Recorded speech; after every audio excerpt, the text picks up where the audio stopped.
اللہ اکبر، سبحان اللہ، الحمدللہ، استغفر اللہ، نحمدہ و نصلی علی رسولہ الکریم، اعوذ باللہ من الشیطان الرجیم، بسم اللہ الرحمن الرحیم۔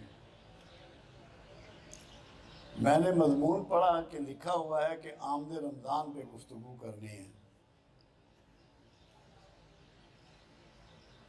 سب سے پہلے ہمیں یہ سمجھنا پڑے گا کہ رسول اللہ صلی اللہ علیہ وسلم کا آمد رمضان پر کیا رویہ ہوتا تھا۔ ابھی اسلام میں روزے فرض نہیں ہوئے تھے، میرے آقا مکہ میں رہتے تھے، تو رمضان کے آتے ہی تھوڑی سی کھجوریں، تھوڑے سے ستو، تھوڑا سا پانی آپ لے کر غار حرا میں تشریف لے جاتے ہیں، اور مہینہ بھر غار حرا میں ہی تشریف فرما رہتے ہیں۔ یہ آپ کا استقبال رمضان ہوتا تھا۔ ہمارا استقبال یہ ہوتا ہے کہ دیسی گھی کہاں سے اکٹھا کرنا ہے، بیسن کہاں سے لینا ہے، دہی کا بندوبست کہاں سے کرنا ہے، دودھ کا ارینجمنٹ کیسے کرنا ہے۔ ہمارا استقبال رمضان یہ ہے، یعنی کہ ہم رمضان کا تمسخر اڑاتے ہیں، مذاق کرتے ہیں رمضان کے ساتھ۔ اس کی روح یہ ہے تنہا رہا جائے تاکہ تنہا سے آپ کی ملاقات ہو، آپ کی گفتگو ہو، آپ تنہا کے قریب ہوں۔ اور تنہا کون ہے؟ تنہا اللہ ہے۔ خاموشی کی پریکٹس کریں، تنہائیوں میں رہنا سیکھیں، کم کھائیں، کم پئیں۔ یہ ڈیمانڈ ہے رمضان کی، ہم اس کے الٹ چلتے ہیں۔ اس لیے ہمیں پہلے دیکھنا ہے کہ رمضان کی تیاری کیا ہے اور ہم لوگ تیاری کیا کرتے ہیں۔ کبھی کسی نے سوچا، غور کیا کہ رمضان کے معنی کیا ہیں؟ کوئی میرا دوست مجھے بتا سکتا ہے یہاں سے کہ رمضان کے معنی کیا ہیں؟ اس کے معنی میں کمال چھپے ہیں، رحمتیں چھپی ہیں، برکتیں چھپی ہیں، بخشش چھپی ہے، جنت چھپی ہے۔ رمضان کے معنی ہیں جھلسا دینے والی، خاکستر کر دینے والی۔ رمضان وہ چیز ہے جو آپ کے گناہوں کو، غلطیوں کو، کوتاہیوں کو، زیادتیوں کو جھلسا کے رکھ دیتا ہے، جلا کے خاکستر کر دیتا ہے آپ کی برائیوں کو۔ آپ نے جتنی خامیاں کی ہوں، جتنی کوتاہیاں کی ہوں، جتنے بھی آپ سے غلطیاں ہوئی ہوں، اگر آپ رمضان کے مفہوم کو سمجھ جائیں اور اس سے آشنا ہو جائیں اور اپنے رویے اس کے مطابق ڈھال لیں، تو جب رمضان ختم ہوگا تو آپ کے تمام گناہ بھی ختم ہو چکے ہوں گے۔ جھلسا دینا، خاکستر کر دینا گناہوں کو۔ اللہ تعالیٰ نے یہ اتنا برکت والا نام اس مہینے کو دیا ہے، اور اللہ کی رحمت اس مہینے میں پورے جوش میں ہوتی ہے۔ آپ دیکھیں قرآن حکیم اسی ماہ میں اللہ نے نازل فرمایا، جو کہ اللہ کی رحمت کی ایک انتہائی شکل ہے۔ اور دوسرا اناؤنسمنٹ جو ہے رسول اللہ صلی اللہ علیہ وسلم کا بطور رسول اناؤنسمنٹ بھی رمضان میں ہے۔ رسول تو آپ تھے ہی، نبی تو آپ تھے ہی، مگر معاشرے میں انٹروڈکشن نہیں تھا۔ معاشرے میں بطور پیغمبر کے جو انٹروڈکشن ہے وہ بھی اسی مہینے میں ہوا۔ یہ بہت بڑا رحمت کا اللہ کا پروگرام تھا اور پیغام تھا جو اس نے آپ کو اس ماہ میں عطا فرمایا۔ اللہ کی رحمت جوش میں آئی کہ قرآن حکیم بھی نازل فرمایا اور اپنے رسول کی بعثت جو ہے اس کو بھی اناؤنسمنٹ فرمایا۔ ایک بات اور ہے، رمضان میں بہت سی چیزیں ہیں۔ رمضان میں روزہ ہے، روزے کو ہم سیام کہتے ہیں، سیام۔ اگر غور کریں اور معلوم کریں کہ صیام کا مطلب کیا ہے تو آپ کو پتہ لگے گا۔ سرکش گھوڑے کے پاؤں کو باندھنے کو صوم کہتے ہیں۔ سرکش گھوڑے کے پاؤں کو باندھنے کو صوم کہتے ہیں۔ عربوں میں یہ رسم تھی کہ جو گھوڑا سرکش ہوتا تھا اس کے اگلے پاؤں باندھتے تھے تو کہتے تھے اس کو میں نے صوم کر دیا، اس کے پاؤں باندھ دیے، اس کو جکڑ دیا۔ تو جب آپ اپنے نفس کو جکڑنے کا پروگرام بناتے ہیں تو اسے صوم کہتے ہیں۔ اس کی جمع صیام ہے۔ صوم تو ایک روزہ ہو گیا، ایک فعل ہو گیا، وہ 30 دن جو ہیں وہ صیام کہلاتا ہے کہ آپ نے اپنے نفس کو جکڑنا ہے، اس کے خلاف پوری جد و جہد کرنی ہے، کوشش کرنی ہے، کاوش کرنی ہے۔ یہ مہینہ ہے ہی اس لیے کہ آپ اپنا پورا احتساب کر لیں، اور جتنی غلطیاں، جتنے غلط کام جو بھی آپ سے ہوا ہے، سہون ہوا ہے، جان بوجھ کے ہوا ہے، غلطی سے ہوا ہے، اس کو معافی لے لیں اندر سے، اور ان گناہوں کو بھسم کر دیں، جلا دیں رمضان کی برکتوں سے اور اس کی رحمت سے۔ رمضان میں سحری ہے، سحری اللہ کے ہاں بہت مقبول ہے، آپ کے کھانے پینے کی وجہ سے نہیں، اس میں آپ ایک جذبہ قربانی پیش کرتے ہیں کہ اپنے نرم بستر کو اور میٹھی نیند کو چھوڑتے ہیں اللہ کے لیے۔ ایثار میں آتی ہے یہ سحری کھانا، ایثار کے درجے میں آتا ہے کہ جب آپ سحری کرتے ہیں تو آپ ایثار کرتے ہیں، اپنی نیند اور اپنا نرم بستر چھوڑتے ہیں۔ یہ اللہ کو انتہائی پسند ہے کہ میرے بندے نے اپنے آرام کو میرے لیے ترک کر دیا۔ اسی طرح افطاری ہے، افطاری کی بھی فضیلت ہے۔ جب آپ افطار کرتے ہیں، آپ کا سامان تیار ہوتا ہے، آپ بیٹھے ہوتے ہیں، نوالا تک نہیں توڑتے، یہ اس بات کا ثبوت ہے کہ آپ اس وقت اللہ کے کتنے فرما بردار بندے ہیں۔ اللہ کو اپنی فرما برداری انتہائی عزیز ہے۔ اپنے فرما بردار بندوں سے اللہ مقربین میں ان کو شامل کرتا ہے، ان سے راضی ہوتا ہے، اپنی رضا کا اظہار کرتا ہے۔ افطاری بھی رحمت ہے، افطاری بھی برکت ہے۔ پھر آپ دیکھیں رمضان میں قیام اللیل ہے۔ حالانکہ اصول تو یہ تھا کہ آپ رات کو جاگتے اور اللہ کی یاد میں کھڑے ہوتے۔ اللہ نے اتنی آسانی فرمائی کہ اول رات میں آپ کو قیام اللیل کا نفع عطا کر دیا۔ جب آپ تراویح میں کھڑے ہوتے ہیں تو یہ قیام اللیل ہی اس کو قرار دے دیا کہ آپ کو فضیلتیں ہی فضیلتیں اس ماہ میں میسر آتی چلی جاتی ہیں۔ یہ سب رمضان کی برکتیں ہیں، کسی اور مہینے میں یہ نعمتیں حاصل نہیں ہو سکتی، نہ میسر ہیں کسی کو۔ پھر آپ دیکھیں رمضان کو 3 عشروں میں بانٹ دیا اللہ نے، 3 عشروں میں بانٹ دیا۔ پہلا عشرہ رحمت، کبھی غور کیا اس میں کیا مقصود ہے اس کا؟ اس کا مقصد یہ ہے کہ اس عشرے میں تم نے لوگوں پر رحمت کا ارادہ کرنا ہے، رحمت کے پروگرام کو ترتیب دینا ہے تاکہ تم پر بھی رحمت کی جا سکے۔ اپنے رویوں کو زحمت سے بدل کر رحمت میں ڈھالنا ہے، انسانوں کی عزت کرنی ہے، ان کی محبت کرنی ہے، ان کی خدمت کرنی ہے، ان کے دکھوں کو مداوا کرنا ہے، تب تم پر رحمت کی جائے گی۔ اگر تم سے مخلوق کو زحمت پہنچ رہی ہے، ذک پہنچ رہی ہے، دکھ پہنچ رہا ہے، ان کی ایکسپلائٹیشن ہو رہی ہے، تو پھر تم نے عشرہ رحمت سے کچھ بھی حاصل نہیں کیا۔ یہ سارا پروگرام اپنے آپ میں تبدیلیوں کا ہے، چھومنتر نہیں ہے کہیں بھی۔ سوچنا ہے، غور کرنا ہے، اس پہ عمل کرنا ہے، فکر کرنی ہے،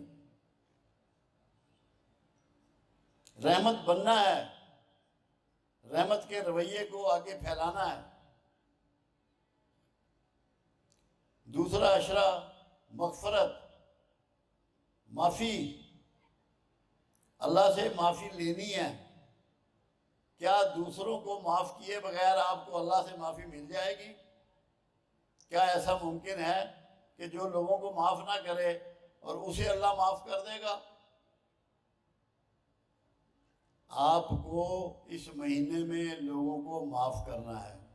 جس نے آپ سے جتنی بڑی مرضی زیادتی کی ہو، آپ نے اس کو بھولنا ہے، اسے معاف کرنا ہے، تاکہ آپ اپنے تمام گناہوں کی معافی اللہ سے لے سکیں۔ اس مغفرت، اس مہینے کی، اس عشرے کی مغفرت آپ کو میسر آ سکے، آپ کے نصیب میں آ سکے۔ یہ بہت امپورٹنٹ بات ہے، یہ عشرہ بہت ہی ضروری ہے۔ جتنے لوگ یہاں بیٹھے ہیں یا آگے جن تک یہ بات پہنچے، وہ ان دونوں باتوں کو سمجھ لیں کہ ایک عشرے میں ہمیں رحمت بننا ہے، دوسرے عشرے میں ہم نے لوگوں کو معاف کرنا ہے، اور جن کے ساتھ ہم نے زیادتی کی ہے ہمیں ان سے معافی لینی ہے، مغفرت حاصل کرنی ہے۔ اگر ایک طرف آپ اللہ سے معافی کی دعائیں کر رہے ہیں اور دوسری طرف کسی نے ہاتھ اٹھا رکھے ہیں کہ یا اللہ مجھے اس سے بدلہ چاہیے، تو آپ کو اللہ کیسے معاف کرے گا؟ آپ پہلے جن کے ساتھ زیادتی کیا ہے ان کے ہاتھ نیچے کروائیں، ان سے معافی طلب کریں، معافی لیں ان سے، اور پھر اللہ کے حضور اس معافی کو پیش کریں، تاکہ اللہ آپ کو معاف کر سکے، آپ پہ رحمت کا ارادہ کر لے، رحمت کا پروگرام میں آپ کو شامل کر لے۔ یہ رویوں کی تبدیلی کا مہینہ ہے، اسی لیے اس کا نام ہی رمضان رکھا گیا کہ اس نے جھلسا کے رکھ دینا ہے تمام برائیوں کو، تمام عیب، تمام گناہ، تمام کھوٹ کو۔ یہ بہت ہی ضروری ہے، اس کو سمجھنے کی ضرورت ہے۔ تیسرا عشرہ ہے آگ سے نجات کا۔ آگ سے نجات کا۔ آگ کیا ہے؟ غصہ، نفرت، حسد، یہ آگ ہے۔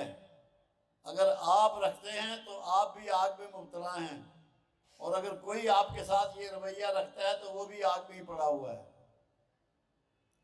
اگر دوزخ کی آگ سے بچنا چاہتے ہیں، جیسے کہ اس عشرے کو کہا گیا عشرہ نجات، عشرہ آگ سے بچاؤ، تو آپ کو یہ 3 چیزیں کم از کم چھوڑنی پڑیں گی۔ یہ تینوں شیطان کے طریقے ہیں۔ آدم علیہ السلام کو جب خلافت دی گئی، اس نے حسد کیا، پھر غصہ کیا، پھر آدم سے نفرت کی، پھر اسے ورگلایا، پھر اللہ سے بھی کہا کہ میں تیرے بندوں کے راستے میں بیٹھوں گا، یعنی آگے سے، پیچھے سے، دائیں سے، بائیں سے گھیروں گا۔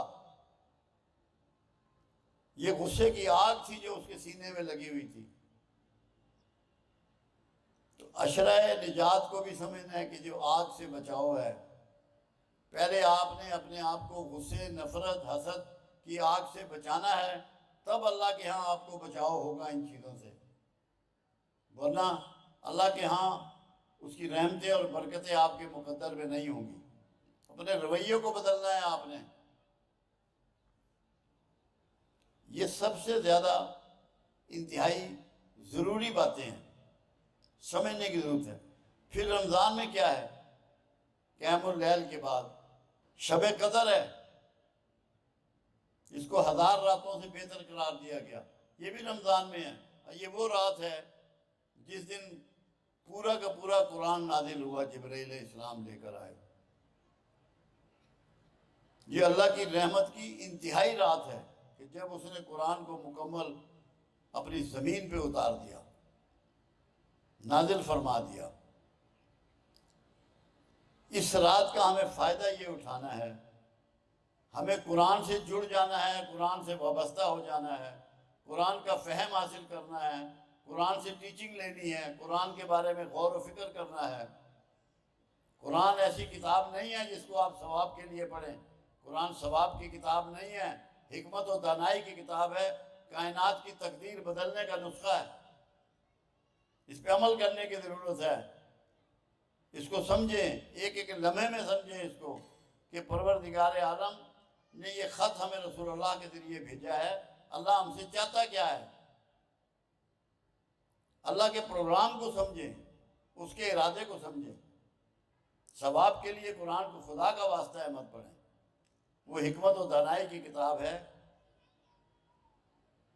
تمام چیزیں خود قرآن کلیم کرتا ہے کہ کوئی ایسی چیز نہ ہے تر و خشک جس کا تذکرہ قرآن میں نہ ہو۔ ہم قرآن رکھتے ہوئے جاہل ہیں، کتنی بڑی بد نصیبی ہے ہماری۔ لیلۃ القدر میں قرآن سے جڑ جائیں، وابستہ ہو جائیں، اس کو پڑھیں، اس کو سمجھیں، اولادوں کو پڑھائیں، ان کو سکھائیں، ان کو سمجھائیں، اس کا فہم عام کریں، اس کی سوچ عام کریں، اس پہ غور و فکر عام کریں۔ اگر آپ قرآن کے ساتھ وابستہ ہو گئے تو آپ میں تفرقہ بھی نہیں رہے گا، کیونکہ اللہ کے رسول صلی اللہ علیہ وسلم کا فرمان مبارک ہے کہ آخر زمانے میں میری امت قرآن پہ اکٹھا ہوگی۔ ہر کوئی چاہتا ہے کہ میں تفرقے سے بچ جاؤں، اس اذیت سے مجھے نجات مل جائے۔ اس کے لیے ضروری ہے کہ جس رات میں یہ اترا ہے اس رات سے آپ قرآن سے دوستی بڑھا دیں، تعلق بڑھا دیں۔ پھر اعتکاف ہے رمضان میں، اس کو کبھی سوچا؟ حالانکہ اللہ کے رسول صلی اللہ علیہ وسلم حرا میں جا کے اعتکاف ہی کرتے تھے، غور و فکر کرتے تھے، سوالات تھے آپ کے دل میں، وہ سوال آنے چاہیے۔ اے اللہ، میں کون ہوں؟ تو نے مجھے کہاں سے بھیجا ہے؟ کیوں بھیجا ہے؟ مجھے کیا کرنا ہے؟ میں نے کب واپس جانا ہے؟ میں نے تجھے کیا جواب دینا ہے؟ تحقیق کریں اس پہ کہ اللہ نے کیا آپ کو بے مقصد بھیج دیا ہے، بغیر پروگرام کے بھیج دیا ہے؟ اللہ کے مقصود ہیں، اس مقصود کو سمجھنے کے لیے اعتکاف میں اپنے آپ سے سوال کریں۔ پھر اعتکاف کی ایک برکت دیکھیں، ایک حیرانگی کی بات ہے جس کو ہم نے سوچا نہیں۔ ہم یہ سمجھتے ہیں کہ میں کل نہ رہا تو میرے بچوں کا کیا ہوگا، میرے کاروبار کا کیا ہوگا، میری جائیداد کا کیا ہوگا۔ حالانکہ اعتکاف آپ کو کیا سکھا رہا ہے، کیا سمجھا رہا ہے؟ اعتکاف میں 2 چادروں میں آپ مسجد میں ایک طرف ہو کے تنہا بیٹھ جاتے ہیں، آپ کے گھر سبزی گوشت جا رہا ہے، پک رہا ہے، ہانڈی بن رہی ہے، بچے اسکول جا رہے ہیں، دکان یا دفتر کھل رہا ہے، بیمار کو دوائی مل رہی ہے، آپ تو مسجد میں بیٹھے ہوئے ہیں۔ مالک یہ تمہیں سمجھانا چاہ رہا ہے کہ میں چلا رہا ہوں، تم نہیں چلا رہے۔ تم جب مٹی کے نیچے چلے جاؤ گے یہ تب بھی ایسے ہی چلے گا۔ تم یہ چھوڑ دو کہ تم چلا رہے ہو۔ اس کبر نے ہمیں ایسا پھنسا دیا ہے دنیا میں کہ ہمیں اللہ یاد ہی نہیں رہا، توکل یاد ہی نہیں رہا، بھروسہ احساس ہی نہیں رہا، ہم نے سب چھوڑ دیا۔ اعتکاف کو سمجھیں۔ اس کے بعد پھر فطرانہ ہے، یہ سب رمضان کی برکتیں ہیں کہ آپ نے اپنے کمزور لوگوں کو اپنی خوشی میں شامل کرنا ہے، لوگوں کو اپنی خوشی میں شامل کرنا ہے۔ اور جب نماز عید الفطر ہوتی ہے، مسلمان کا یہی شیوہ ہے کہ جب اسے خوشی نصیب ہو تو وہ سجدہ ریز ہو، اللہ تعالیٰ کا شکر ادا کرے کہ تو نے ہمت بھی دی، تو نے توفیق بھی دی، تو نے چانسز بھی دیے، اور ہم سے یہ ہو پایا کہ ہم نے رمضان کی فضیلتوں کو اپنایا، رمضان کی رحمتوں اور برکت سے مستفید ہوئے، تو وہ پھر شکر ادا کرتا ہے۔ اس لیے یہ رمضان یہی ہے جو کچھ میں نے آپ کو مختصر بتا دیا۔ وقت کیونکہ مغرب ہونے والی ہے، تو انشاءاللہ زندگی بخیر آئندہ مزید ڈیٹیل میں بات کریں گے۔ اللہ آپ کا اور میرا حامی